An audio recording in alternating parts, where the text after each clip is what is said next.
Today is Buddha's birthday, which is a national holiday here in South Korea. In order to mark the occasion, instead of our daily segment Korea Trending, we prepared an interview with a foreign Buddhist monk based in South Korea here, the Venerable Jindam. Currently residing in the Sangdo Sunwon in Seoul, Jindam Sunim has been in South Korea since 2006, but started his journey into Buddhism in 2009. We'll talk about his journey and his thoughts on Buddhism in South Korea and upcoming preparations for celebrations, most of which have been pushed back to May 30th due to the coronavirus pandemic. Jindam Sunim, thank you for joining us today. Thank you for having me. So can you first tell us a bit about yourself? Where are you from originally and what brought you to South Korea? I was born in Indonesia, and actually I grew up in Indonesia until I stayed there until I graduated high school.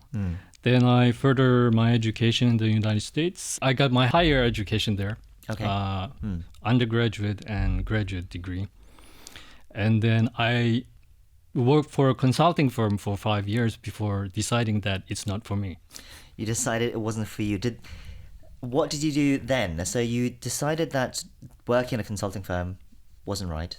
And then how did you end up eventually going towards Buddhism? The Buddhism aspect has always been part of my family. Okay. So growing up, I grew up Buddhist. The business aspect is that when you do consulting work, you get to see a lot of things that you probably don't want, and doesn't fit into the Buddhism framework. What do you mean? Like you can take a data and then say it one way to make it look good, or say it the other way to make it look bad. For example, if you have a 40% approval rating, you can say 40% approval rating and it sounds good. But if you say 60% disapproval rating, it's not good. Okay, so that kind of manipulation of facts and figures didn't fit in your the philosophy that you grew up in, that you believed in. So then how were you introduced into Korean Buddhism? Actually, I didn't know anything about Korean Buddhism until probably around 1999. Back then, if you think about Buddhism, you always think about the Southeast Asian tradition, the Theravada tradition, or the Chinese Buddhism, which is consists a lot of recitation of Buddha's name. And then you have the Zen tradition, which is Japanese. And the Zen tradition here in Korea is called Sun. I didn't know that word. So I didn't know about the Zen tradition until I was in a bookstore in the Buddhism section, and I found a book written by Seungsan Sunim. And where were you at this time? Were you in the US? I was in the US. Okay, so you came across this book. Yeah, and then I became aware of Korean Buddhism. And I started reading more and more about it and became aware of it. But then learning about just being introduced to Korean Buddhism to then eventually becoming a monk here in Korea, that's an entirely different level. How did you end up there? So in 2009, when I finished my contract, by that point, I'm 100% that I was going to renounce. And I always have this life slogan: always start where you are and not where you are not. So I started here. If it was not for me, I would probably end up in Thailand. In Thailand, okay. Yeah. But you were here in Korea, and you learned about Korean Buddhism, and you fall into this Buddhism. Yes. What's special about Korean Buddhism? I've always interested in Zen tradition, and can you explain a bit what that means? What is Zen tradition for Buddhism? Basically, Zen means not attached to anything. So not attached to a particular form. It's an evolution of the traditional Buddhism. So the Buddhism in the Buddha's time is the traditional Buddhism is very strict. But here in Korea, the Zen is part of the Mahayana tradition, big vehicle. So it is more adaptable to the modern society. Okay. Yeah. So Chinese tradition is very rituals and very strict in its thinking and the way you live, but Zen, I think, is more about the idea of it, the philosophy, rather than specific rituals. Well, Zen tradition actually became developed in China, but that tradition is not there anymore. And Korea got its tradition from China, and it is still keeping up that tradition. So if you look at China, they probably don't have these 2 meditation retreats per year anymore. Just like Zen meditation retreat in summer and winter. Yeah. So we brought you here today because it's Buddha's birthday. But it's an unusual one this year because celebrations have been pushed back a month due to the current COVID-19 pandemic. What's your reaction when you heard that these celebrations were being put back? Actually, I'm not surprised. When the news broke out, I said, in my mind, I thought that the Joge order should push this back to a month later, depending on the situation. Because this month is a leap lunar year.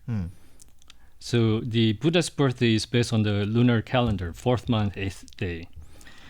Officially it's today, but there's a second 4th month. So it's okay to push it back another month. Okay. Because it's still the 4th month and the 8th day. So there's a technicality that the Korean Buddhism can lean on here to push back the celebrations. But the government cannot push the official holiday to next month. Okay, sure. Yeah. So it's not government mandated, but it's by the religion itself. Yeah. So then looking to the future beyond Buddha's birthday celebrations now, what does your future hold now? I think you have a guest before, Theodore Jun Park? Yes. Okay. Basically, his goal and my goal is probably the same. We want to understand why you are here. And then when we get the answer, we want to help other people understand why they are here. Sure, and he's written a book, Yes. and he's been promoting that. Is that something you'd be interested in doing as well? To not maybe writing a book, maybe like spreading the teaching. Spreading the teaching is one of the goals of being a monk. Yeah. As we said, 2020 has been a troubling year, to say the least, with the coronavirus pandemic and everything that goes with that, such as economic turmoil, social distancing. We feel like we're growing apart from each other because we have to physically. Yeah. Do you have any words of advice or any teachings of Korean Buddhism that we can perhaps talk about here and apply them to these trying times? This is not particularly Korean Buddhism, but it's just Buddhism in general.